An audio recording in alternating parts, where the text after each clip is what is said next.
मेरे चैनल को सब्सक्राइब करें और बेल आइकन को ज़रूर दबाएं।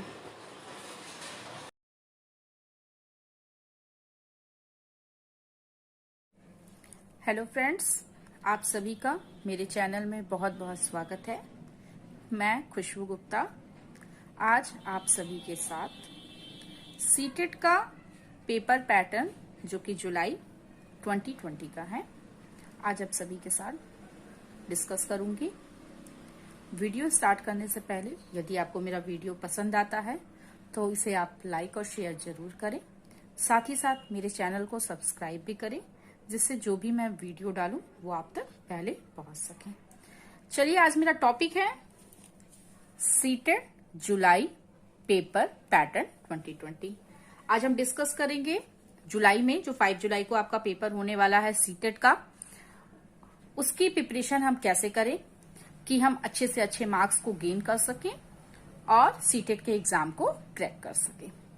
कई बार ऐसा मेरे सुनने में आता है कि मैंने बहुत अच्छा तैयारी किया था सीटेट के लिए, बहुत ही ज्यादा मेहनत की थी, पर 1-2 मार्क्स के कारण 1-2 मार्क्स के कारण मेरा सीटेट नहीं क्वालिफाइड कर पाई या नहीं क्वालिफाइड कर पाया हूं।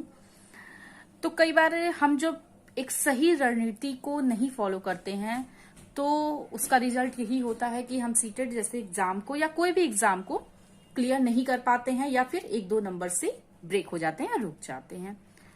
तो किसी भी कॉम्पिटिशन्स को क्रैक करने के लिए, अच्छे मार्क्स गेन करने के लिए आपका एक सही रणनीति में आगे बढ़ना बहुत जरूरी है। आज जो मैं वीडियो बना रही हूं, इस वीडियो में मैं इसी चीज को डिस्कस करूंगी कि सीटेट का ये जो पेपर जुलाई में होने वाला है, जिसकी डेट है 5 जुलाई, उस पेपर को कैसे हम क्रैक करें, कैसे हम एक सही रणनीति में पढ़ें कि हम इजी वे में उस पेपर को क्रैक कर सकें। जिसमें आज कुछ पॉइंट मैंने दिए गए हैं, मैंने राइट किए हैं, जिसमें फर्स्ट पॉइंट है फॉलो सीटेट जुलाई सिलेबस। सबसे पहले तो हमें ये काम करना है कि जो सीटेट का एग्जाम है जो 5 जुलाई को है, चाहे आप प्राइमरी का पेपर दे रहे हो चाहे आप जूनियर का पेपर दे रहे हो, सबसे पहले हमें उस पेपर का सिलेबस को उठाना है और सिलेबस को फॉलो करना है। जो भी सिलेबस में पॉइंट्स दिए गए हैं, हर एक पॉइंट को हमें पढ़ना है, किसी भी पॉइंट को बिना इग्नोर किए या बिना छोड़े। Second my top point is focus on your weak area of study. Focus हमें करना है हम अपने वीक एरिया पे, जो भी हमारी कमजोरियां हैं हमारे शिक्षा के क्षेत्र में या पढ़ाई के क्षेत्र में, जो भी हमारी कमजोरियां हैं हम उसे ही हमें दूर करना है। कई बार ऐसा होता है कि जो चीजें हम लोग की स्ट्रांग होती है उस पर हम ज्यादा ध्यान देते हैं, उसे और स्ट्रांग करते हैं। अच्छी बात है कि हम उसे और स्ट्रांग करते हैं, लेकिन अपने वीक पॉइंट को यदि हम ध्यान ना दें, इग्नोर करें, तो धीरे धीरे वो वीक पॉइंट जो होता है, एक समय ऐसा होता है कि वो वीक पॉइंट मेरा और वीक हो जाता है, जो कि हमारे एग्जाम में बहुत ही प्रॉब्लम क्रिएट करता है। किसी भी एग्जाम में यदि सब्जेक्ट आपके 4 या 5 हैं, तो वो 4 या 5 सारे सब्जेक्ट्स आपके उतने ही इंपॉर्टेंट हैं जितना आपका स्ट्रॉन्ग सब्जेक्ट इंपॉर्टेंट है। मीन्स आपका वीक सब्जेक्ट भी उतना इंपॉर्टेंट है जितना आपका स्ट्रॉन्ग सब्जेक्ट इंपॉर्टेंट है। और एग्जाम को क्रैक करने के लिए हमें अपने स्ट्रॉन्ग सब्जेक्ट को स्ट्रॉन्ग तो करना ही है, साथ ही साथ अपने वीक सब्जेक्ट को भी स्ट्रॉन्ग करना है। इसलिए हमें फोकस करना चाहिए on your weak area of study. Next point है read important book for CTET. हमें हमेशा इंपॉर्टेंट बुक्स को ही रीड करना चाहिए, पढ़ना चाहिए सीटेट एग्जाम के लिए। मैंने बहुत सारी ऐसी बुक्स देखी हैं सीटेट के लिए जिसमें सारे सब्जेक्ट्स को एक ही बुक में इंक्लूड कर दिया जाता है और बच्चे ज्यादातर उन बुक्स को लेते हैं। मेरा ऐसा मानना है कि आप ऐसी बुक का चूजमेंट कम करें जिसमें सारे सब्जेक्ट्स का समावेशन हो या इंक्लूड हो। आप ऐसी बुक्स को चूज करें जो सिंगल सब्जेक्ट्स की हों, जैसे हिस्ट्री के अलग,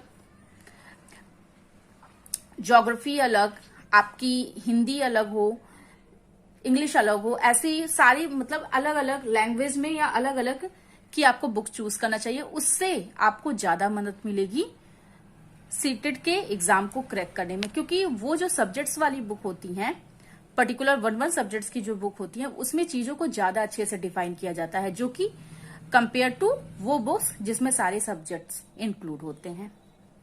नेक्स्ट माय टॉपिक है लर्न द बेसिक कॉन्सेप्ट। हमें हमेशा लर्न करना चाहिए बेसिक कॉन्सेप्ट्स, छोटी छोटी चीजों को।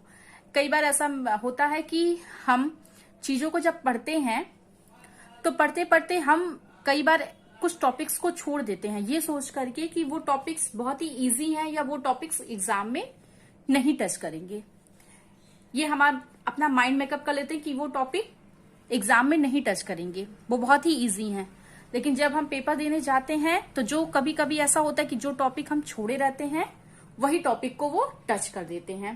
तो इसीलिए कभी भी हमें कोई भी टॉपिक को छोड़ना नहीं है। अब बेसिक से बेसिक कॉन्सेप्ट अपने क्लियर करने हैं। नेक्स्ट है practice seated paper. Seated paper की प्रैक्टिस करना बहुत ही जरूरी है, चाहे आप 1 to 5 का एग्जाम दे रहे हो, चाहे आप 6 to 8 का एग्जाम दे रहे हो, दोनों के लिए सीटेड के पेपर की प्रैक्टिस बहुत ही कंपलसरी है। नेक्स्ट है make a habit to prepare short note. हमें हमेशा जब भी हम पढ़ाई करें तो हमें किसी भी टॉपिक जो भी हम पढ़ रहे हैं उसके लिए प्रिपेयर करना चाहिए शॉर्ट नोट्स। हमें छोटे छोटे नोट्स बनाने चाहिए कि जब हम उस चीज को रिवीजन करें एग्जाम के 1 डे या 2 डेज पहले तो वो चीजें हमें इजी वे में मिल जाए और इजी वे में याद हो सके। इसलिए हमेशा हमें पढ़ाई के दौरान अपने शॉर्ट नोट्स, छोटे छोटे नोट्स जरूर बनाने चाहिए। Next my topic is revision all concept and theory before the exam. Exam देने से पहले हमें रिवीजन करने चाहिए ऑल द कॉन्सेप्ट, सारे कॉन्सेप्ट को क्लियर करना चाहिए प्लस रिवीजन करना चाहिए एंड थ्योरी, जिससे हमारे एग्जाम में बहुत ही मदद मिलेगी और हम उस एग्जाम को इजी वे में क्रैक कर सकेंगे और साथ ही साथ अच्छे मार्क्स को गेन कर सकेंगे।